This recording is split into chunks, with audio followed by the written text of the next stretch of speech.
President Tricia, fellow Rotarians and guests, it is my pleasure to introduce Steve Stover as our speaker today. Over the last several months, we've caught up in restaurants and airports. In real life, Steve is an attorney. He was director of the Ohio Supreme Court for 12 years under Tom Moyer. He is currently vice chairman of Chief Justice Moyer Legacy Committee. Now regarding his speech today, he has taught cooking for 34 years and has reviewed restaurants for 31. He's a regular guest on All Sides on WOSU Radio, contributor to Edible Columbus. I recall fondly several years ago when Steve spoke to our club, and he quoted, this is his quote, "I was conducting much food research this weekend and appropriately wore my fat pantsuit." Steve will report news on the Columbus restaurant scene about one, the top new restaurant last year, the explosion of restaurant entrepreneurs, the decline of fine dining, those new restaurants coming to Columbus. Please give a warm Columbus Rotary welcome to Steve Stover.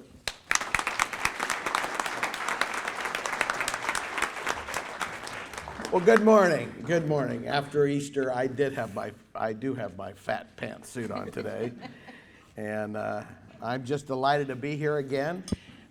This is part of my biennial rotation among Rotary clubs in Columbus, and I just did Dublin AM, and I even go as far as Circleville or Newark. And by the way, they're very tuned in to the Columbus restaurant scene. So I guess it's been a couple of years since my last visit, and a lot has happened. So buckle your seatbelt. It's going to be a fairly wild ride.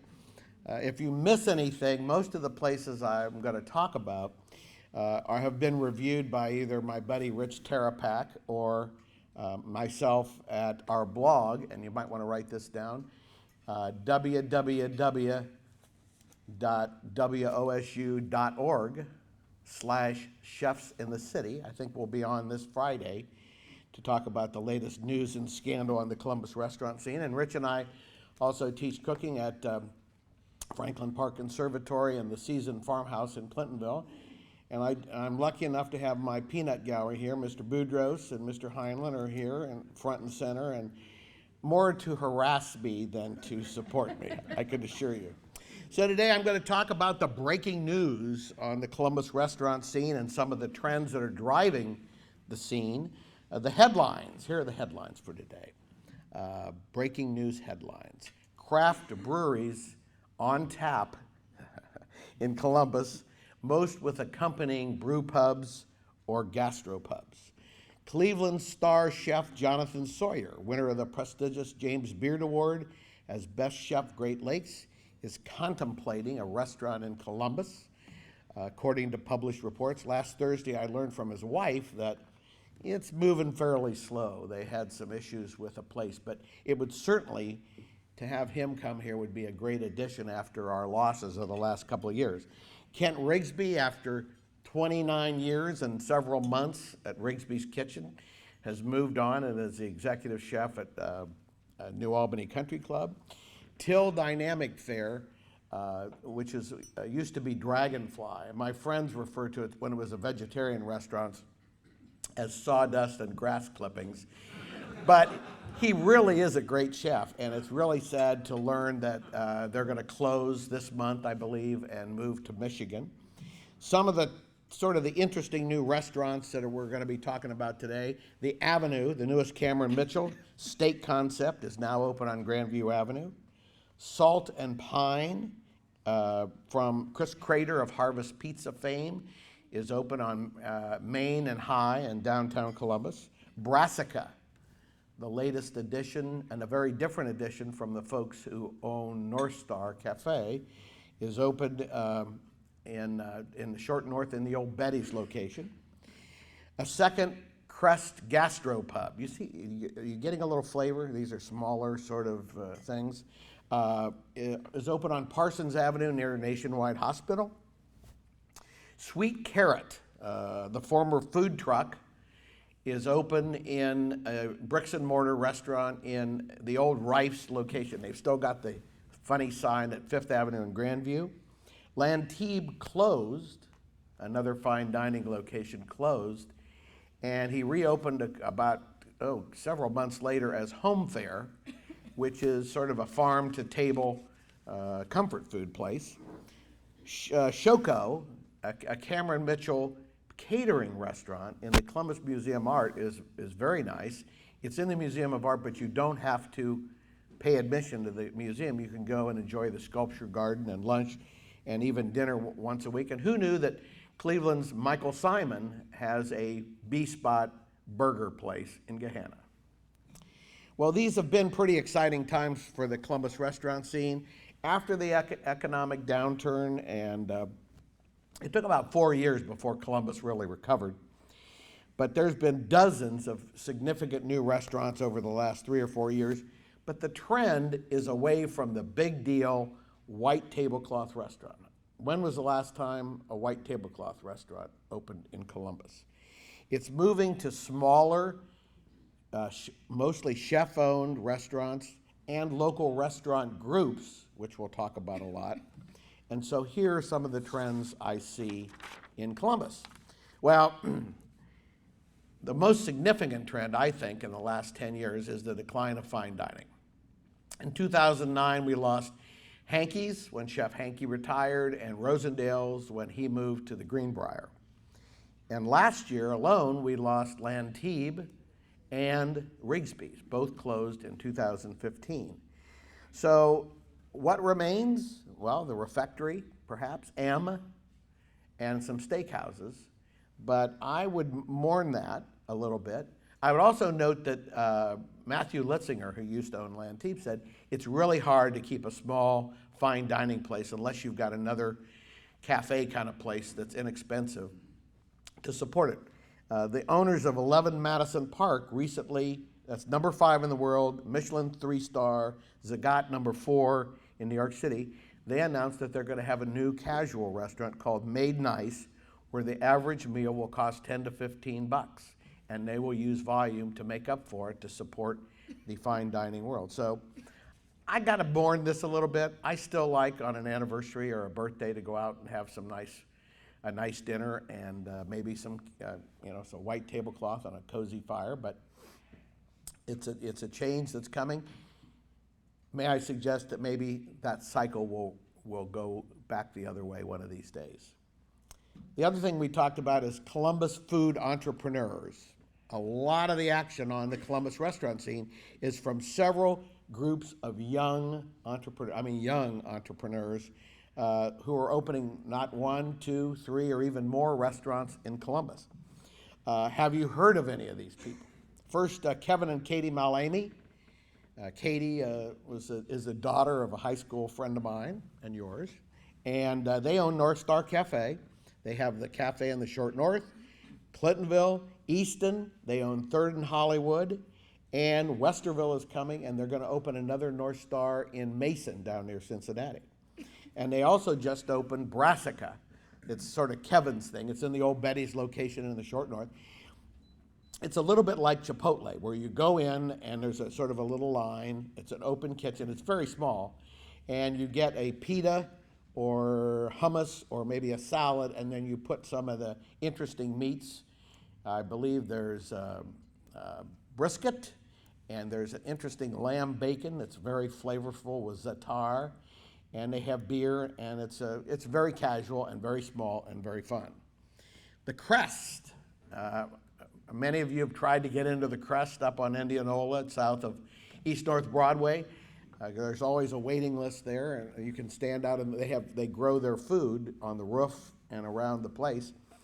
And now, then they opened the Market Italian Village about 2 years ago, bringing the sous chef from the refectory of all places. Then Alchemy, a juice bar and smoothie place near Children's Hospital. But now the 2 new ones are a second Crest with parking at Parsons and Livingston near Hospital. And their new thing, which just opened, and Rich just reviewed it, it's called Hoof Brewery. Now say that in your mind real quickly. Say it again. Most of you got it. It's a brew pub, and it's open late, and Rich said it's a lot of fun. I haven't been there yet. Chris Crater opened the really wonderful Harvest Pizzeria at 4th and Livingston a while ago. Then he opened Sycamore Cafe in German Village and the Harvest in Clintonville. And his new place is Salt and Pine downtown. It just got a really good review from Columbus Monthly in the most current issue. And it's a very eclectic, modern menu, a lot of interesting twists on things. It's a beautiful room, and it's convenient to downtown. The other thing I like about it, besides the decor and the sort of the modern food, they have a pastry chef, is the bar is separated by a wall and a door, so that the bar noise doesn't overflow into the restaurant. Cameron Mitchell is on fire. I told you about the Avenue Steak Tavern. It's the old Panera on Grandview Avenue, right beside Spagio. It's self-described as a neighborhood steakhouse. I'm going to review it. Neighborhood steakhouse, somebody compared it, it's a top wannabe, so it's a sort of a local place where people go and gather. It seats 135 plus 24 on the patio. It features steak, seafood, pasta, and interestingly, there's already a second one scheduled for 2017. They're moving even faster than Hudson 29. The Guild House was our top new restaurant of 2015. I think it's probably, in my favorite, the best Cameron Mitchell opening, and I think my favorite of all of them, because it's a real pretty place in the Joseph Hotel downtown, and it features mostly small plates. There are 3 raw bars, there are 5 or 6 appetizers, and a bunch of small plates. So you can make a meal for $30, I think, if you have 2 or 3 little small plates, and they're ample. The other thing is that the wine markups that's one of my pet peeves. Wine markups are low. I got a bottle, I think it's Justin Cabernet, which retails for $25 for $45, which is really good. So here's to Cameron for that. Hudson 29, The Barn, and we don't hear about it as much as we should. He has a thing called Ocean Prime, which is a very upscale seafood and steakhouse. He opened in Beverly Hills, and a friend of mine went to the opening and said it was just spectacular. New York City in 2015. Boston just opened. There are 10 other locations, and they're opening in Washington, D.C., so stay tuned. It's a super upscale version of the Ocean Club. And who knew, speaking of local chains, that City Barbecue would have 24 locations? 29. You snooze, you lose, Boudreaux. And Jenny's has 19. And so they're even going into, as Jim will be happy to tell you, into barbecue country in North Carolina. And some of those stores are really doing well. Another thing I wanted to talk about today, which has really sort of caught my attention in the last couple of weeks. I hope we're doing okay. Craft breweries. Craft brewing is just huge. There are 160 craft breweries in Ohio and 60 more on tap.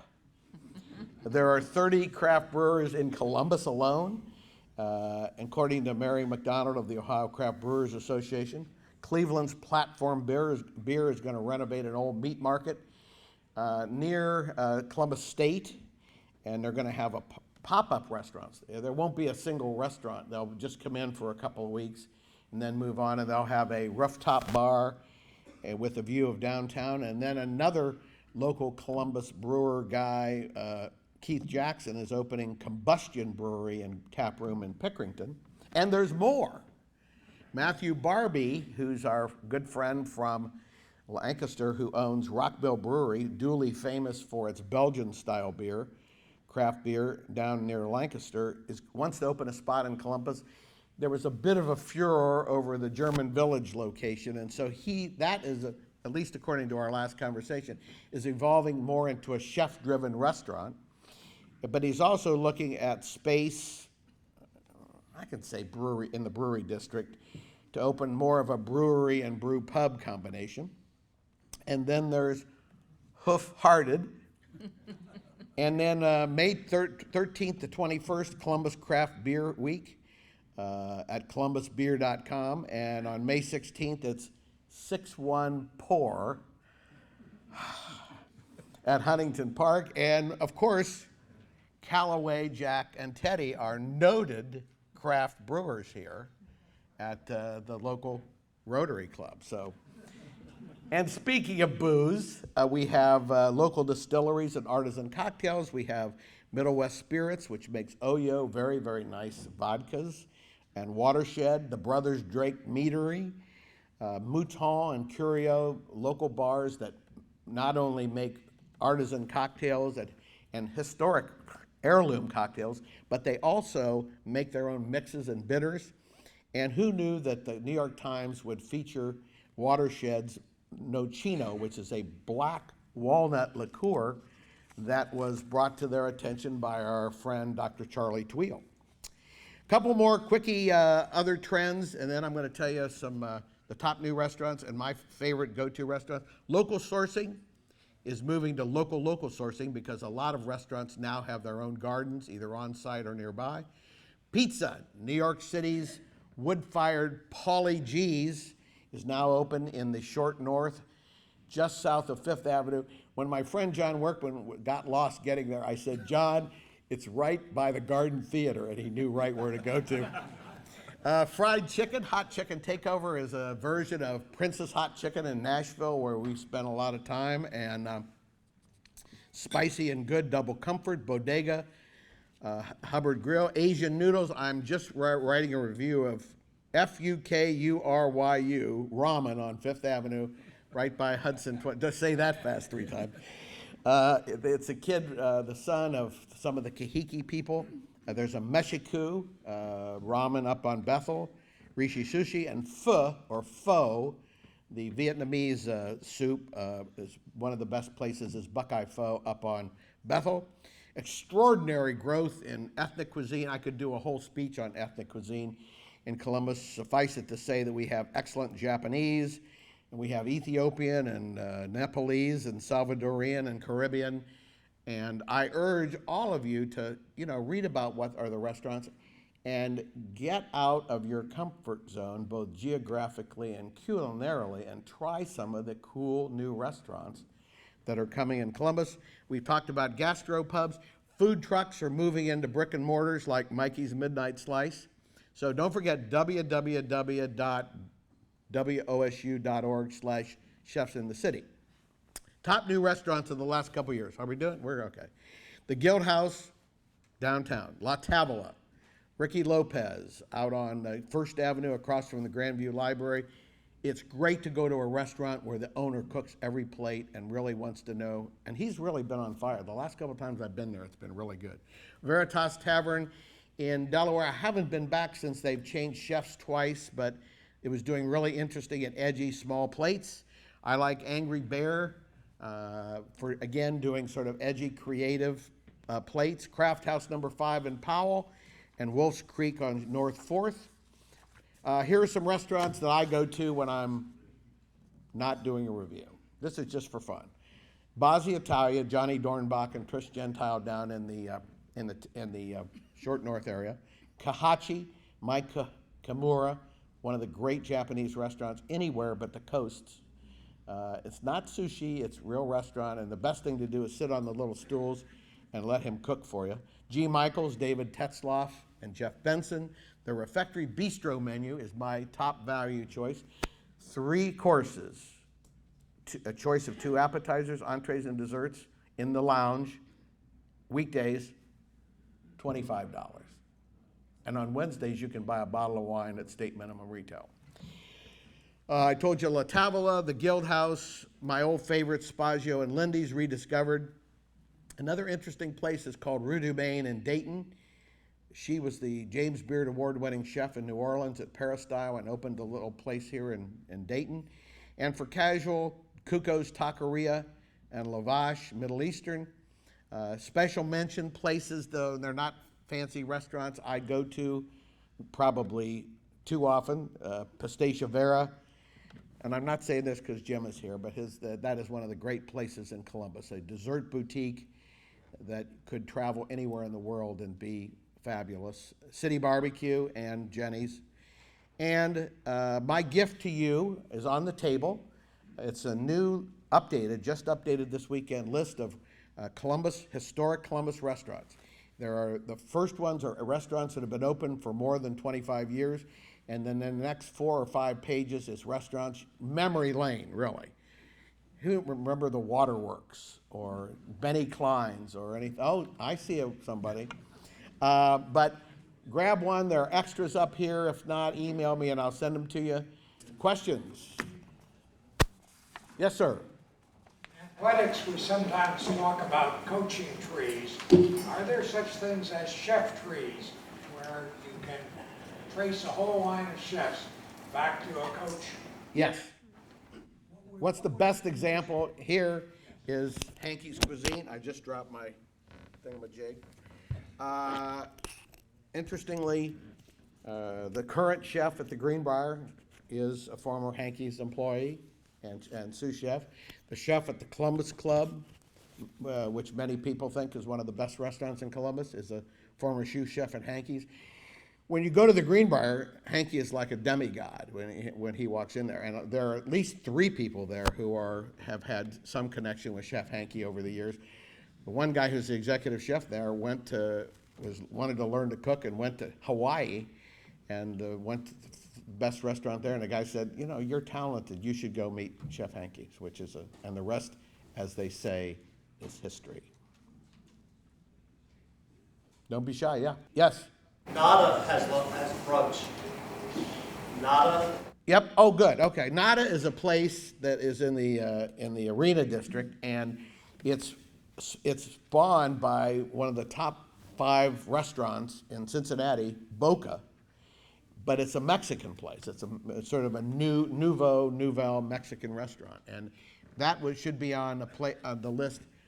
Part of it is that when Rich and I are competing to do restaurant reviews first, he gets to places sometimes, and I haven't been to Nada because he beat me to it. I'm still mad about it.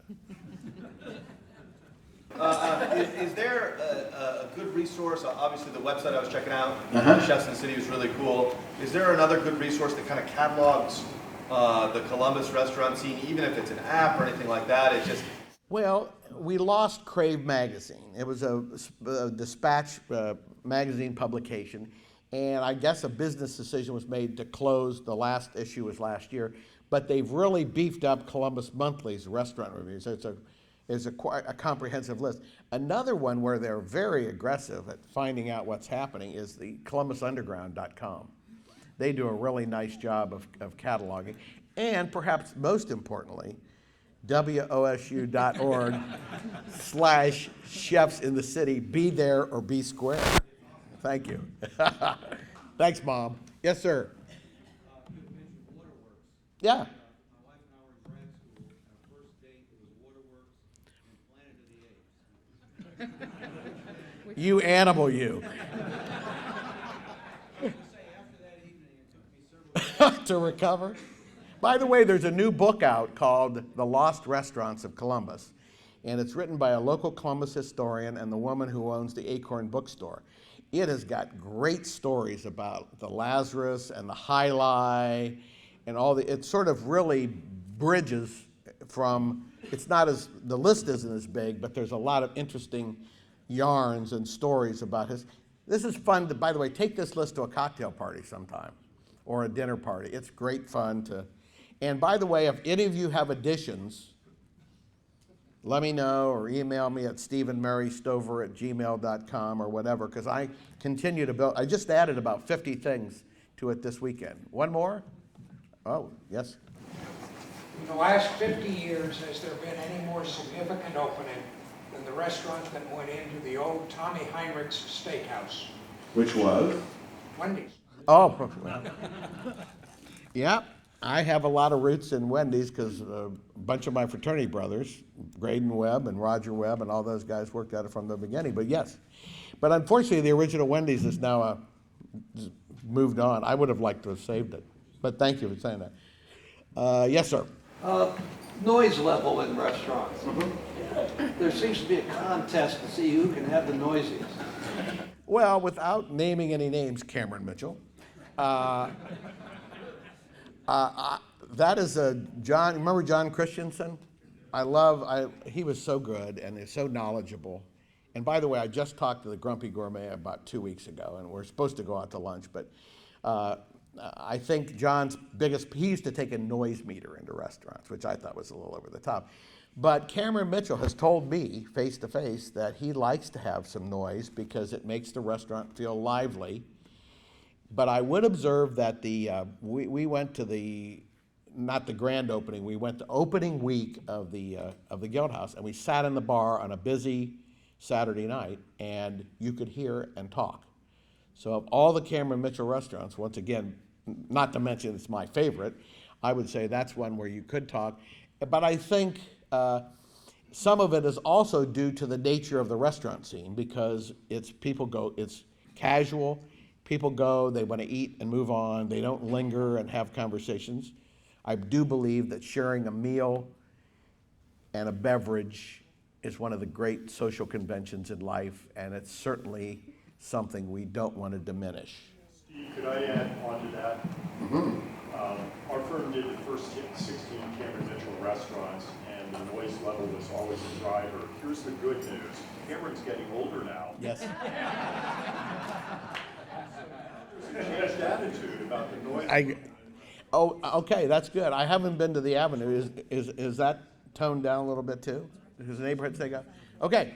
What about dress codes and dress code? You can go to a white tablecloth steakhouse and you look at the next table and there'll be people in sweatshirts and baseball caps. Yeah, we were at what was the restaurant in San Francisco? The #1 restaurant, Gary Danko. And we sat there, and there was a guy, I swear to God, in a tank top. And there was another guy in a sweatshirt at this Super Luke's restaurant. And I asked the waiter, and he said, "Oh, it's those damn people from Australia. So it's not only happening." Thank you very much. What's your opinion on how much attention to pay to or not to pay to Yelp? I don't follow I sort of follow TripAdvisor, and I sort of follow Yelp, but I don't follow it for restaurant reviews because people stuff the ballot box. We had this happen once or twice. I used to do Zagat for all of Ohio, and in those days it was a paper survey. We distributed 20,000 paper surveys all over Ohio. Believe it or not, we got back more than 2,000. But there was a noted restaurateur in Cincinnati who photocopied things, but you can do it more easily. And it's to a lesser extent, it could even happen on Zagat where you vote online. But we've had a number of experiences of that. I still believe, selfishly, in real restaurant reviewers, people who know how to cook and who know the makeup of the dishes and who are not always right but have something to say. The other thing I like to do is I like to look at multiple sources, not just one source. But that's a really good question. Steve, one way to get out of the comfort zone that you encouraged is, we were lucky enough to have our daughter, Abby, who came back from Chicago. We thought it was because Mom and Dad lived here. It's really because she loves all the new restaurants in Columbus, and she's had us taken to us quite a few restaurants. Actually, she suggests them, and then we take them. That's how it always works. I don't know how to get out of the comfort zone. Is have someone, younger family member, coworker, say, "Here's a new place," because I think I've gone to 50 of 100 that you suggested, like the fellow in the back today. So that's a good way to get out of the comfort zone. Good question. And do get out of the comfort zone, and do try to preserve the notion of a family meal or a friend's meal, and a little glass of wine wouldn't hurt anybody. Thank you all.